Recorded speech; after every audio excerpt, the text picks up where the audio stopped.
and then we will get started, and we will end on time. But thank you all for joining us. We appreciate it. This is the Networking Academy powered by Katie and Billy, the Feedback Academy AI, which is our new venture, but uh, it's where human connection meets AI technology and support. And we'll talk about how you have to have the human connection in all you do. AI will help us. I know I'm preaching probably to the choir here, both with Alicia as our nonprofit leader and Carolyn as our resident artist. Oh, hi, cute puppy. And so, um, Billy and I would like to thank you for joining us today and investing in your growth. I mean, because that's and our growth too, because that's what we're after here. So, Alicia, you weren't with us last week, but Carolyn, did you try your new elevator pitch out? Yes. I have not yet. I'm not gonna lie, it's been a really busy week. I have, let's see, I've been accepted into two international art exhibitions that are juried, and so they're in jury selection, and they're in jury phases one. I've got my first commission, which is great. I'm dropping off. I'm going to be in First Friday this upcoming Friday, so I had to fit. So I'm not gonna lie, I Okay, was in like serious art mode. Uh, that's fantastic. Okay. and when you're painting, I did not pitch my paintbrushes, but I should have. I should have elevated pitched them. All right. No worries. So today we're going to talk about how you Sorry, did you hit connect. record? Told me to remind you. Thank you. Yes, and it's been recording. We'll Okay, just have good. to edit the first part out. Thank you, Billy. Yep. So let me remind you, Alicia we can need to cut attest you off. how But often I forgot about that. okay, good. Good, good, good. Okay, so authentic connection. How do we spark curiosity to get to that authentic connection? So it's probably the most single underrated skill out there in networking and anything. It's asking the right questions. Okay, so Billy is gonna get us warmed up. Yeah, so again, yeah, we're doing the questions. The reason we're doing questions again, like Katie said, is because we're all been in networking meetings and groups where like either it starts off really awkward and things just don't click and you're like, this is not going well, or you've been in ones that are going really smooth and you've been a part of it and you're a role in it. And so being able to ask the right questions helps you kind of control those scenarios, even if you're in an awkward one or one that's not going smoothly. Being able to ask the right questions puts you in the right direction for these networking groups and meetings. So it's a cornerstone in all these groups and the meetings that we're doing and all the networking that we're trying to preach and go over with Katie and I. So the prompt that we're going to go over today, and we're going to have you think for a little bit first, is if you could ask a business owner one question that they've never been asked, what could you come up with? I'll give you a few seconds to think on it because it's yeah, one question. Yeah, I can see Alicia. The gears are turning in her head already. I can see. I always challenge myself when I get into meetings with people I don't know. I always, before I start, I'm like, I'm going to ask you something. I'm going to do my best to ask you something you've never been asked before. And I try my best every time. I don't do it out loud, but somewhere in the meeting, I like challenge myself to do that. If you've got one. If you could steal anyone's idea, what would it be? Yeah, that's a good one. Someone's probably not going to ask a business owner that one. No, they're not. That's a good one. That is a good one. That's right.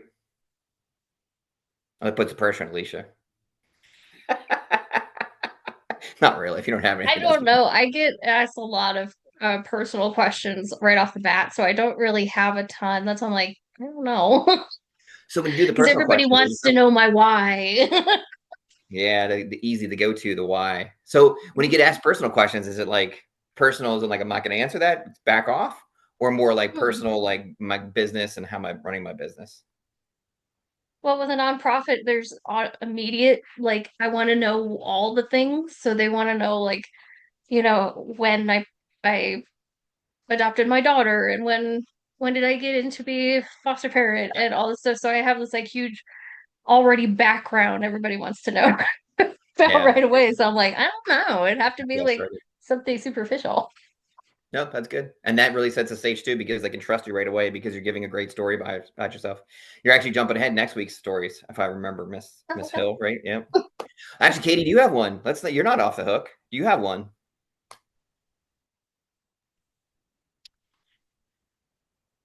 I'm not sure how often people get asked this, but it would be like, what did you want to be when you were 5?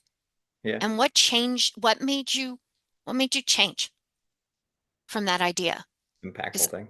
I remember in 6th grade, if you'll permit me to tell a short story here, we all went around and said what we wanted to be when we were little kids.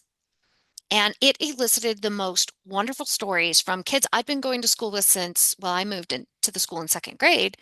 And I learned so much about them. Like, I remember one kid was like, I wanted to be a garbage man. And I used to practice throwing my stuffed animals and pillows onto the couch.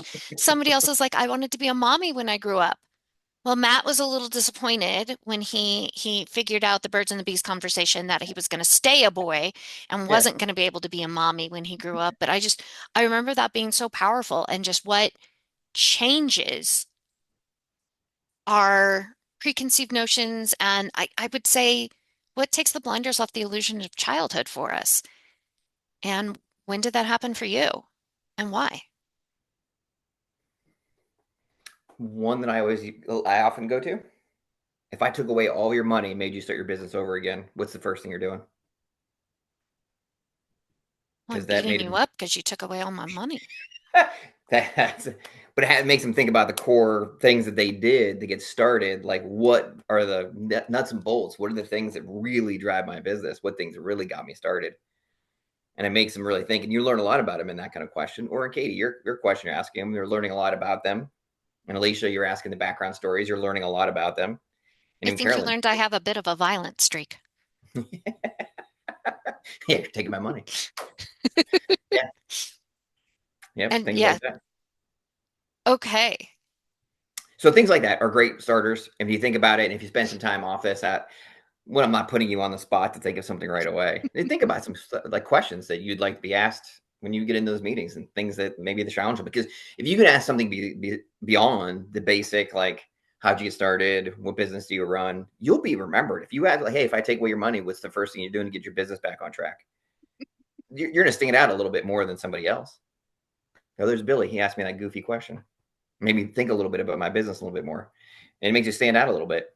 And they believe that you're trying to learn about them. The engagement is there, which is way different than just asking them those generic questions. Like Billy actually asked some questions that I really had to think about it. It was a great conversation. I just asked some questions. I didn't actually have a conversation. I just asked some deeper questions. Actually, the best conversations are often you just asking them questions and listening. And they think you're a great conversationalist. You didn't do anything but ask questions. You So you can think are a about good those. conversationalist because you're listening, but that's another week, and we will get there. And we'll show you at the end what the roadmap is to Yep. build on these skills. So one Yep. skill Yep. at a Yep. time, right? So there you go. That's our icebreaker. Miss Katie, what do you have for us? Okay. I won't do breakout So groups today, right? Because we have a we're four. not going to do the breakout groups. We are Cool. the breakout group.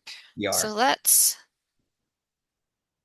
okay, for visual as well as auditory learners, impactful questions. So it's something that's, as Billy was saying, sparks that reflection, that debuilds trust. Apparently, I have a typo. Um, I saw that. I didn't want to say it though. open. Should have told me that sooner. Just seeing how you deal with it. Like, let's just leave it in there and see how she deals with it. And you did well. That's good. Thanks, Billy. I'm glad I Let's passed your make you do the test. whole thing over again.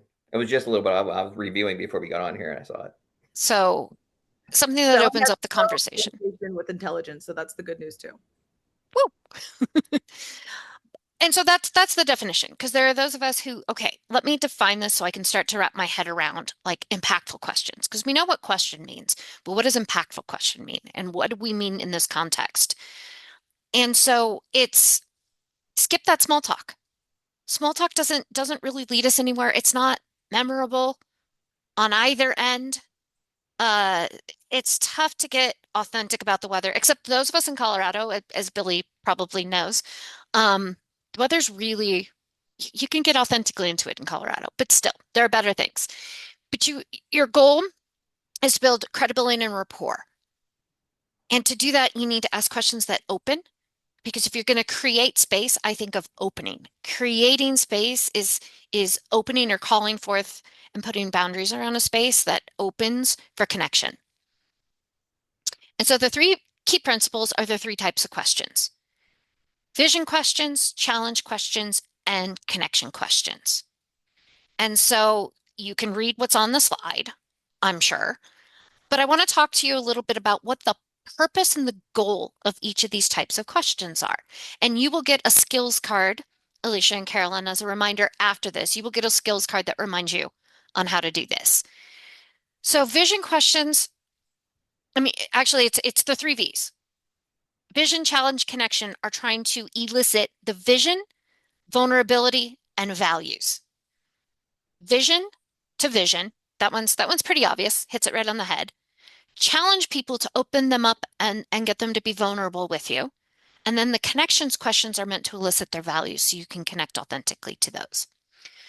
So you want to get the goals, the dreams, the future thinking, big picture thinking. Creatives usually have no trouble answering these. They love to get into these, and that's all right. And it's fantastic. You want to let them share. Spark inspiration. Share what they're working towards. They'll invite you on the journey of where they're going with you. Now, the challenge questions, these are tough, but these are out of the three, mastering this is probably going to be the most rewarding because that's where you get past surface obstacles and you get into those sticking points, those challenges, the real, I don't want to admit this to other people because I'm supposed to be good at this myself. And I mean, I think those of us on this call can attest to you may be really good at helping other people through, but you may need help yourself through the same things you help others through, that outside perspective. But you want to build trust with them to show that you care about their struggles as well as their successes, because it's in the struggle, that discomfort, that's where we grow. And so asking challenging questions really helps open the conversation up to get people to share so that you can help them grow. And the connection questions, that's the values, right? What's a conversation that changes the way you see work? You invite storytelling. You talk to them about their values, the influences, the stories in their lives or that they've been a part of that has helped shape who they are today and where they want to go. This is the key to authentic rapport and finding that common ground. So Billy is going to model what the boring, mundane questions are. Hello, Brenda. Sorry to be late. No worries. I'll tell you more about it later. We're happy to have you here, Brenda. There's more of a And story. so That's we've just good. gone through, you can see the slide up there. We've just gone through the three different types of questions. Billy's going to model good and bad, non-impactful and impactful questions so we can hear and feel the difference. And then since we are an intimate group again today, we're not going to do breakout rooms. We are just going to share. So there's some questions I actually have been asked in meetings, and that's where I pulled them from because Are they they've on the made. slide here? No, I have them If they're on not, my. that's fine. I just Got them on my cheat won't sheet. move then. I won't move. I got my cheat sheet. Okay. They changed the tone of the conversation and made it a little awkward, made it harder to communicate. They didn't do very well. So some of the questions I was asked over the years: how much do you profit annually? Like that's pretty awkward. I'm not telling you that. I just kind of met you. I'm not going over all those data. It's just a weird question. How successful would you say your business is? That was another really weird one. How do you quantitate a successful business? That was kind of strange. What social platforms do you use? And that one was not a terrible question, but it's flat, right? You just, I guess, list a few. I mean, a better question may have been like, why are you using them or what kind of things or what kind of strategies? But to say, what social platforms do you use is a pretty flat question. And then, of course, at the bottom, I said anything political. Just stay out of all political conversations whatsoever, because there's no way that's going to go well for anybody. So those are very non-challenging, not much vision, getting too personal, changes the conversation. It's too intimate too quickly, basically. Some of the ones I had that were pretty good over the years, again, more impactful, a little bit deeper, is what motivates you in your business. And I think even Alicia mentioned that kind of with your background story, you kind of talked about that a little bit. And so you're already getting into those deeper questions and digging in a little bit more. Some ones I saw some of your videos on YouTube, what inspires you to make such creative content. That's a good one too, especially if you have a little bit of time to kind of like look into the person before you sit down and network or group with them, because then you've done diligence and it surprises most of them that you've actually looked them up and kind of found out a little bit about them. and it really changes it. Like, oh, this person looked me up. That's just very interesting, and it kind of piques their attention. To do any kind of like quick search on them is very helpful. Is there anything from the first years of business that you would like that you could go back, you can change? Just another, again, a deeper question, asking them something a little bit deeper that to stop and they think about it. A very generic rule of thumb is if it's impactful, they've got to stop and they have to think about what their answer is going to be. They're not just going to answer and say, like, for example, the flat one, social platforms, LinkedIn, Facebook, obviously not a deep question. They didn't even have to hesitate. They knew the answer right away. Impactful, they stop, they hesitate, they think about it a little bit. It's something a little bit deeper that shows that you're engaged and you care about what they have to say. So those are the examples. I can send the examples when we do our follow up if that works for you, Katie. Because I didn't throw them on there, did I? Yeah. So those are some of the examples that I have. So there you go. Do we have some connections, some thoughts, some feedback, some helpfulness? I just went quick today. I think Katie hit most of the good points today, so I didn't want to belabor them. It's all right. It's more time for practice. There you go. There you go. And so what I'd like to do, if this sounds okay with all of you, is we're going to practice each of the 3 types of questions. And what I want us to notice is what types of connections, how does it feel? What is the mood change? What is the energy as we shift to the different types of questions? And so, Billy, I am going to put you on the spot. Pick one person in here to ask. Let's start with Vision. Vision. Throw my chart back up for me. Help me out. Well, Just help me out, dump it. hold on. So, who are you going to ask? And what vision question are you going to ask of somebody in here?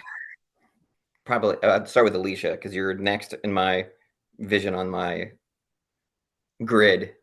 So a vision question, something that makes them question. So, for example, Alicia, where do you see your charity in the next 5 years? What kind of goals do you have for it? I guess I don't know because at the beginning I would have had this whole like plan for you. They're gonna be like, I'll tell you everything. Now I'm seeing that it's gonna take a lot longer than what I thought. The patience and the persistence. Yeah, That's yeah. excellent. So hopefully in a house and helping kids. That's all I can say at the moment. Big, broad goals. Mhm. Great. Okay, Alicia, you get to pick the next person to ask a question of. And a What? vision question. A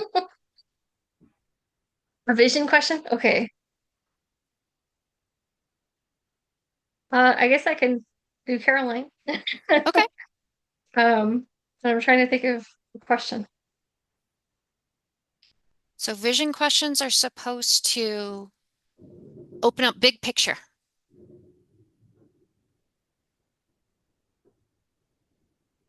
Um, see, that's well, I went straight to the same thing he just asked. I'm like, no, I can't do that. Let me try something else. I went to I the don't easy know. This go-to. is hard.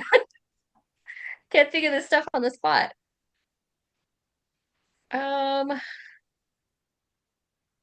You can use the one on the screen. oh, the under the vision question Sure, why not? part. What's the bold experiment you haven't tried yet but would love to? Ooh, I like it. I I've wouldn't actually, even know how to answer that. So, Carolyn, that is a genuine question. yeah. Oh, a bold experiment that I haven't tried yet. That is I would say it's not necessarily an experiment per se, but it's definitely something I see that would be like beneficial. Like one of my weaknesses, I would say, just in general, is social media. My attention span, c'est la vie. But I think a bold experiment I would want to do is actually collaborating with someone else who creates clever content. We can genuinely mutually beneficially like help each other. Like what can our collaboration partnership actually create for both of us? And so that's kind of a bold experiment I want to try. And I'm kind of fielding for, I've had a few interesting conversations with people. And so, yeah. Sorry, I was listening there, but Brenda had to drop off. She is at urgent care with one of her children at the moment. Oh, no. Yes. So, yes. So I will follow up with her later with see how M is doing. Okay, Carolyn, your turn to ask a vision question of someone. Okay, Katie, I'll ask you. Okay. So Katie, you know, if there's one thing I could do to really help you, build, if there's one thing I could do to like really help your, business build and hit its targets next year, like what would that be? That's a good one. That's a good one. That's a good one. Um, cheerleader role would be really, really great. Somebody who can help promote promote what we're doing, bring other people that you think into this brand and this circle and this community that people you want to see in here, that you Okay. think would thrive in here. That's a great answer because I love connecting people like that. And honestly, I was thinking about that. So glad you answered that way. I was going to say, and that's an authentic answer. That's a great question. I that's a great answer. I was like, okay, I could see you playing a good role in that one. Okay. Good So answer. Billy, if your work had a ripple effect beyond marketing, what would you want it to change? The way people start giving back to one another and giving without having that belief that there's a ulterior motive. Just somebody's doing something for somebody else and you're just doing it out of pure kindness just because you want to do it. That's the whole war marketing strategy. It's the whole thing that we talk about. So giving without expectations or cynicism. Very nice. Okay, Billy, you're up to ask somebody a challenge question. All right. So it was Alicia last time. So Carolyn this time. Challenging question. I think what would be the ultimate place that you'd want your artwork to be displayed? What is like the best? If I got here, it would be amazing. I'm gonna say the MoMA. The MoMA. All right, Yeah. cool. I got to follow up. What's the MoMA? It's the Metropolitan Museum of Art in New York. That is. Oh, that's good. It would be New York, or it would be in their Italy location. Oh, yes. So it's think of it as the Louvre, but for modern art. Oh, okay. All right, cool. Yeah. Okay. I don't know. That's not even necessarily like technically like actually a goal of mine, but that would be why not? You got it. You have See, those now big here's where goals. you do the follow-up to make it a challenge is what's stopping you? Why don't you feel like you can dream that big? Billy, I'm an artist. I haven't died yet. Yeah, that's right. All the artists, the dead artists are the famous ones. Sorry, hopefully that's not too dark. Oh, I love that. No, it's funny though. It's funny. Okay, Carolyn, your challenge question for someone. Okay, I'm gonna go with Alicia. Like, what would you this I know challenge questions are the ones that I'm the worst part at. So if you had to really say, when you started, you had this, vision and all the steps and everything, and then real life kind of sideswipes you as real life does it to everyone. I don't know anyone. Like, what would you say has kind of been the biggest, curveball that you've gotten that kind of, you did not see coming? Because every business has those. It's just the question is, what is it? Great question, Carolyn. Yeah, that is a really good question. I actually have a couple things. First off, I thought I just had to learn how to do this as a nonprofit, and it has evolved into I have to do it my way, not the way everybody else is doing it. And that's been the hardest thing to accept because it's like, well, I just had, you go to school for something, you do it the way you learned it. That's just how it always works. But this is actually something completely separate where I have to actually, what works for us is what's more important than what works for everyone else. And it's actually helped me a lot with all the curveballs. Hmm. Does that make sense? Those. Excellent. Okay.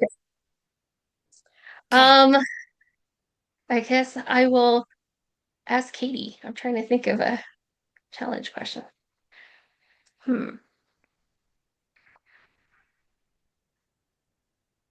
See, I don't know why you guys are coming up with them so quickly. I'm like, wow, those are good questions. And I was sitting like, these are hard questions. I don't, I don't know how you're Uh, filling this out. because I've prepared ahead of time. Okay, that's why. Got it. You're cheating. That's right. You're on the spot. Yeah, that's fair. Yeah.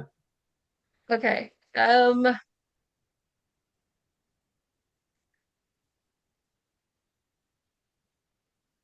What has been the most uh or the hardest part about networking for your business? I'm hoping that's a challenge question. I got That that is right. a good question. Yes, Okay. because it's asking about obstacles and trust, and I have to open up and be vulnerable. The hardest part about networking for my business, going back after I get zero traction somewhere, Mm. right? Doing the due diligence of, okay, I'm going in, I've got my prep, right? I've studied who's going to be there. I've got my prep, I've got my goal. My goal is, 20 follow-ups coming out of this, and I get nothing. And even you can tell within a third of your time there, I'm not getting anything. This is not going the way I'd hope. Staying there, staying engaged, regrouping, going back and going this, trying to convince myself it's not a waste of time again. That's been challenging lately. Okay. So are we back to me asking Billy? Yep. That's the one. That's the pattern. Okay, Billy. What's the question you wish more people asked about your work? Most people, because I get the why a lot. Like Alicia, you get the why constantly. So the question I get is about my work. Yeah, what do you want to tell people that they don't ask that you don't get to share? I get a ton of What do you questions. wish people understood? I wish people would ask more about how impactful the marketing I do is good for the community. They don't really ask about that. They're just like, hey, can I get more leads? Can I meet more people? Yeah, but the extra effect you don't really think about is that like your community gets tighter and you get a chance to introduce people together and it just makes for a better community and you're just making positive impact without really a ton of effort. So I wish they would ask about like the community outreach more. They usually just ask about leads and stuff, which works, but Nice. you do so much more. Okay. Billy, we're back up with you again on connection questions, So you're the last one I values, gotta ask you. influences, and stories. I'm sorry? Yeah, I gotta ask you first because you're the only one I haven't asked first. Okay. Can you tell me the type of person that you never in a million years would have thought you got along with, but you clicked with them or her? And what was the factor that made you get along with that person? No names, but type of. That is an interesting question. And I'm going to take it a little broader, Mhm. because it's what's kind of salient to me right now. I held in my head a limiting belief for many years, like over a decade, that I don't get along with women. Mm. And for a long time, it was, okay, I'm socially awkward. Okay, then when I got less socially awkward, or I was really controlling myself, then it was, oh, but I come across as intimidating or this or that. And I'm just like, I couldn't figure it out. Right. And then I was just like, fine, I just don't get along with women. I just don't get along with women. And then I realized I got a lot of evidence counter to that. I just wasn't in the right space where women actually supported each other and they were Mm. competent in their own right. And that climbing on top of each other is not what they valued and not how they got ahead. And so I gave that away. And it took a while. It took a while. It took getting out of a system that reinforced that limiting belief that women got ahead by climbing on top of each other, and shoving each other down. And there were examples of it everywhere, and the system rewarded them. Getting out of that system and then being able to say, I do. So that really That's a opened book. me up. You just wrote a book. The That end. should be it should be published. That book should be published. You should write that book and you should publish that book. It is needed. Okay, I'm writing that down. So after I ask my question, okay. Or at least do a TED Talk. TED Talk, Oh, yes. you TED know Talk what? it up. That's I like that better. Both TED actually, Talk. right? I don't think there's a TED Talk on that, and I was like literally thinking about that. I was like, is there a TED Talk? Because if there's a There book on, is. There's TED there Talks is. on that stuff all over the place about women Really? supporting women and women not like being in a space that was super, super competitive and Mm. all that. Yeah, Oh, okay. actually, Yeah, I've heard I somebody guess talk you're on right. stage I about think that. you are right. Anyway, Okay, I need to go find that then. I mean, so Alicia, I'm going to ask you, what's the most unexpected place you've found inspiration for your nonprofit?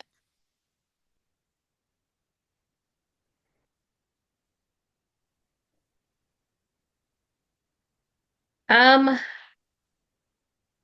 actually not working. I'm gonna say that. Okay. Because I really didn't think I thought it was just, talking to other people, just getting the word out. And in reality, some of the places that I've been through Hmm. have stepped up so much that I'm just like amazed that they cared enough to be a part of what I'm doing. And it's inspired me to be like, people aren't as standoffish as I thought they were. Yeah, and they're not afraid of talking about money like I thought. A lot of people, when you talk to just the normal friends and family and stuff, they're like, oh, we don't talk about that stuff. But when you're networking, everybody's pretty much just like, yeah, whatever you want to talk about, let's talk about. So, yeah. Yeah. Very nice. And no, Okay. we didn't pay her to say that because this is the Networking Academy. No, it's free. Can't pay her for No, that. no, now So, networking has become a problem.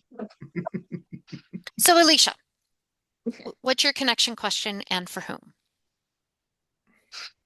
Well, I think it's Billy's the only one I haven't asked. So I'll ask Billy. Okay. And I'm just gonna go off of what it says because I couldn't come up with anything. It's all good. Um, That's why we have slides. right? Okay, cool. Hey, thanks for coming up with a question. What's a conversation that changes the way you see your work? A specific conversation. You know what? I'm going to go different. I'm going to say there's a person that I spend time with who's in a similar field, and the conversations I have with the person are about networking and about meetings, and everything that person says is like exactly true. But then I see that person out and about, and the actions don't match the conversation at all. It is fine because that person generally is trying to help me and he knows what the right answers are, but he's not doing them, which is fine. And I've realized that through that, people, what they do and they say are not two different things. And I need to be very conscious that those align for me. They have to match. The things I say and the things I do have to be in alignment. And he's a good person. I hang out with him all the time because he's got great ideas. I think that's a inspirational conversation because of what it led to for inflection on me. Okay. Very nice. Okay, Billy. I asked you one, Yeah. Okay. So, Carolyn. Carolyn, we haven't asked you and you haven't asked. So you get to pick anybody. Wild card. Yeah. oh, snap. Wait, who hasn't gone yet? You. Oh, just me? Oh, snap. Okay. Ask yourself a question. Ask yourself a question, or I can ask you a question. We kind of. We're out of order a little bit, which is weird. There's four of us. I don't know how many. I know. I was gonna say, you know, Do you want to ask or do you? No, this is practicing asking. So, Gotta ask. okay, yeah. So practicing asking, I would say, who's been your biggest inspiration, and kind of why. I think who are you learning where. asking? Oh, I'm gonna ask. Ooh, I haven't asked Billy. Okay, I'm gonna go back. Okay, Billy, I'm gonna circle back on you because you're saying things that don't align, right? So I feel like Yeah. tell me about someone who inspires you who that does align with. It does align with. I mean, does it have to be alive or does it have to be? No. So I'm gonna Inspiration. go with the generic. I'm gonna go with the generic. My grandfather. So my grandfather, he worked all the time up to the age of 70. But the things that I think that were big for him is that he saw what was important versus what wasn't. He would drop everything to come hang out with his grandkids or to come pick us up from school or do whatever it had to be. He knew his priorities. He knew family was by far the most important thing for him. Yet he still worked his tail off. He was still like when he passed away at 70, he was literally working on the farm still. And that's how he had his heart attack on the farm. But work ethic and having priorities of what's important in life, I think he's been the most inspirational for me. Nicely done. Yeah. Okay, Billy. Awesome. Do you want to wrap us up? Did you see how these questions? Well, I'm gonna let Billy wrap us up. Well, hey, I'm gonna ask a question for you. Debrief. Actually, I'm gonna ask a question of you, Miss Kate. So I know you had some prep and you kind of knew the questions, but when you do these, what are you thinking in your head that makes these questions different? Is there something like a pattern in your head? Is there something you think to yourself that kind of makes the questions a little bit different? Or is it like, hey, I know what the generic question is. Let me put a tweak on it. Like, what goes through your head When I'm asking questions or when I'm when you're answering? asking When I'm questions? When asking. you're asking good questions, When I'm what's asking your good thought pattern? questions, my thought pattern is I'm trying to get at actually I'm trying to get at the vision and vulnerability. Mm-hmm.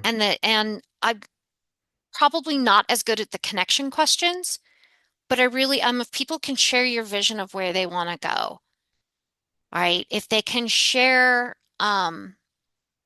it depends. It depends. I'm good at asking the challenge questions if I'm in a discovery mode. If I'm in a connection mode and I'm sitting down with people, it's those connection questions. Because the way I started with networking was learning about the 4 C's and the 3 I's. You learn and take notes on college, meaning where their educational background is, wherever that may be, whether formal or informal. Children, fur babies count too. Community, who their community is, and career, like what's sort of their story and history. What have they done in life? Just you'd be amazed at how quickly that stuff comes out. And that stuff doesn't come out when you ask, what do you do? It's true. Right? But those are the points of true connection that give you leverage for follow-up. Exactly. And it gives you an advantage in follow-up because it gives you other things to follow up. And then I always think about information about what do I need to know about them? But the I's that have been most helpful are invitations to and introductions to. Who can I introduce them to? And what invitations do I have for them? And when you have networking opportunities for people, that makes it really easy to give them invitations. Do you ever have like pre-planned questions like go-tos? No, I tend to be a bit more spontaneous than that, Okay. which for better or for worse. But when in doubt, I follow threads of conversations. Yeah. Oh, so, you live up in Thornton. How long have you been up there? Wow, have you really seen how things change? Oh, okay, you've only been up there 10 years. Where'd you move from? Oh, you moved from blah blah blah after you met your spouse. Wow, that's fantastic. Did you two meet in college? You just you dig, but politely. I mean, I'm not Yeah. asking, where'd you ask her to marry you and what values did you align on and decide to make a Yeah. family forever together with. But I tend to follow the threads of conversations. And believe me, I've gotten a lot more comfortable with it. I used to go with set questions. Or I'll pull up a handful of questions that I think would be relevant, or I use, visual notes and cues. And so it just took practice, took a lot of practice. So I usually have a couple of habitual questions that I have stashed away. And I think I just do it because I do it when I meet different people. I have certain questions that are tougher, like the taking the money away, how would you get started, and things like that, where I just, Mhm. it's like the same old dad joke. I just have like the certain thing I say in patterns. So I have some of those pre-planned just mentally, don't write them down or anything. But really, and I'm due to listening, and I have a natural curiosity of what is making them tick, what is happening in their mind. And instead of asking super personal, I scale it back and make it more generic and more professional. Because I want to ask the super personal, what in the heck's happened in your head, but I know that's not appropriate. So I scale it back a little What was your bit. And childhood trauma? yes, that's Did your right. pet die when you were 3? So you just kind of scale it back instead of pet divers. Okay. Hey, you have pets when you're a kid, so you scale it back a little bit, make it a little more Mhm. generic, and it's usually pretty friendly. And that's usually how I do it. But anyway, so hopefully that's Lovely. helpful. Yep. Okay. Yeah. All right, cool. So, Let's wrap us up. So the challenge yep. is Yeah. Sorry. try these questions next in your next Yeah. networking conversation, or try one.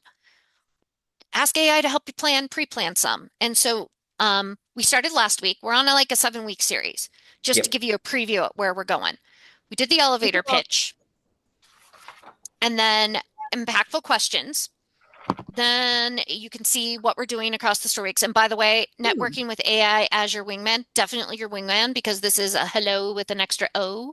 This looks like frack instead of track. So AI is your wingman, not your pilot. Thank you very much. But basically, we're going through a 7-week thing that talks about how you show up, how you ask, how you share, how you listen, how you sustain, how you amplify, and then how you scale all your networking skills and your networking activities.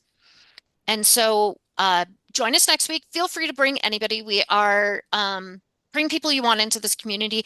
Anybody who's looking for more networking opportunities. This is one of those things when you go out to networking, you say, hey, there's this free networking group, an online free live Zoom networking group.